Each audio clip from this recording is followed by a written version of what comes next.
When I look back on my teenage years, I can't help but remember the day everything changed. My name is Emily Johnson, and I grew up in a small town in Ohio. Life wasn't easy after my parents divorced when I was just 10 years old. My mom, Sarah, did her best to keep things together.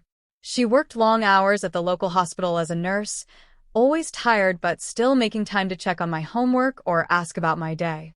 It was just the two of us for years, and though I missed having a father figure, I didn't really think much about it. Mom occasionally went on dates, but nothing ever lasted. I had almost convinced myself that it would always just be me and her against the world. But then came Michael.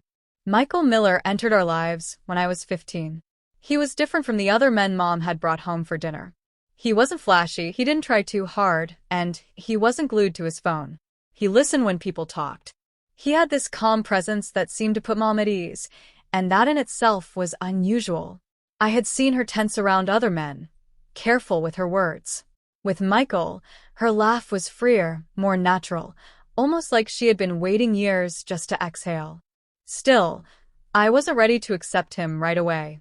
He was Mom's boyfriend, and that was enough of a wall between us.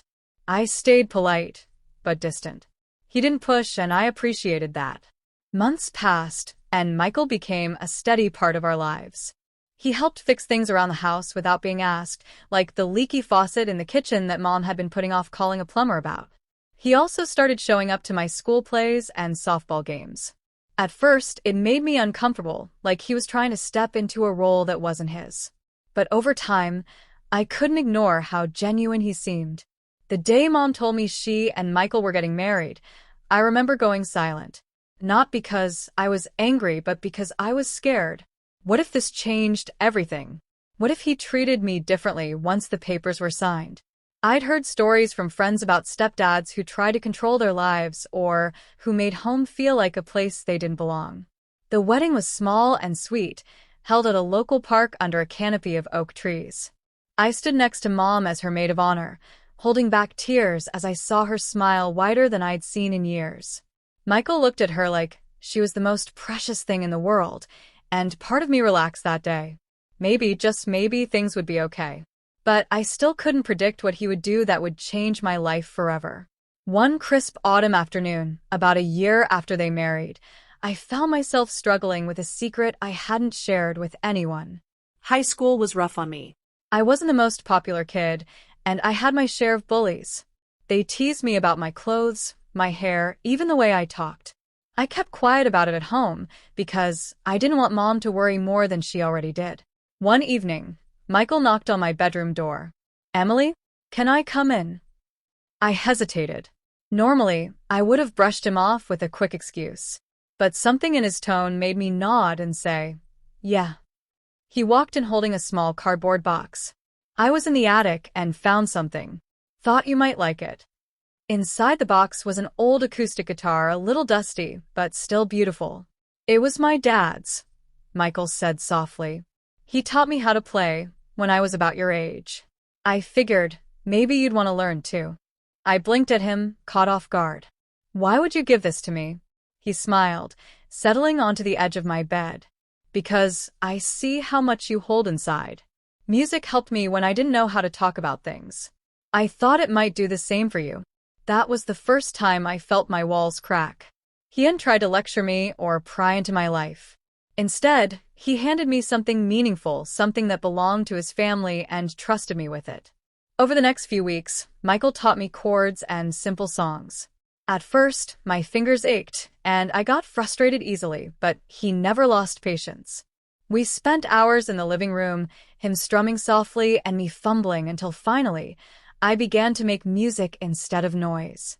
One night, after we played through a song together, I broke down and told him about the bullying.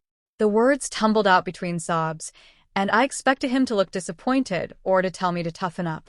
Instead, he listened quietly, his hand resting on my shoulder. "I'm so sorry, Emily," he said gently. "Kids can be cruel, but their words don't define you. You are stronger than you know, and you're not alone anymore. You have me and your mom. Always." I couldn't believe what my stepdad did in that moment. He gave me a safe space to be vulnerable, something I had been missing for years. But that wasn't the last time he surprised me. Fast forward to my high school graduation. I had worked hard, managed good grades, and even performed a song at the talent show thanks to the confidence I gained from those guitar lessons. On the morning of graduation, Michael handed me an envelope. Inside was a letter and a set of car keys. The letter explained that he had been saving up quietly since marrying Mom, not for himself, but for me. He had bought a used car, reliable and safe, so I wouldn't have to rely on the bus or Mom's old sedan when I started college. I burst into tears. "Michael, you didn't have to." "I wanted to," he interrupted softly. "You're my daughter, Emily. Maybe not by blood, but in every way that matters. I wanted you to know that I believe in you, and I'll always support your dreams." At that moment, any hesitation I had about calling him Dad vanished. He wasn't just my mom's husband. He wasn't just someone who showed up. He was family. Through the years, Michael continued to prove that. He cheered the loudest at my college recital when I finally performed on stage with that same guitar. He helped me move into my dorm, carrying boxes up 3 flights of stairs without complaint. And later, when life got harder than I ever expected, he stood by me again. When I was 22, Mom was diagnosed with breast cancer. The news shattered me. But Michael was a rock, steady and unshakable. He drove Mom to every appointment, researched treatment options, cooked meals, and still made sure I was okay. There was one evening I'll never forget. I was sitting on the porch, crying silently, when Michael sat beside me. He didn't speak right away, just handed me a cup of hot cocoa. Finally, he said, "I know this is hard, Emily. I wish I could take the pain away. But I promise you, your mom is the strongest person I know, and we're going to get through this together." True to his word, he never left her side. And when Mom eventually went into remission, it was clear that his love had been a lifeline for all of us. Years later, when I got married, it was Michael who walked me down the aisle. I asked him privately, worried that it might feel wrong since he wasn't my biological father. He shook his head, eyes misty. "Emily, nothing would make me prouder."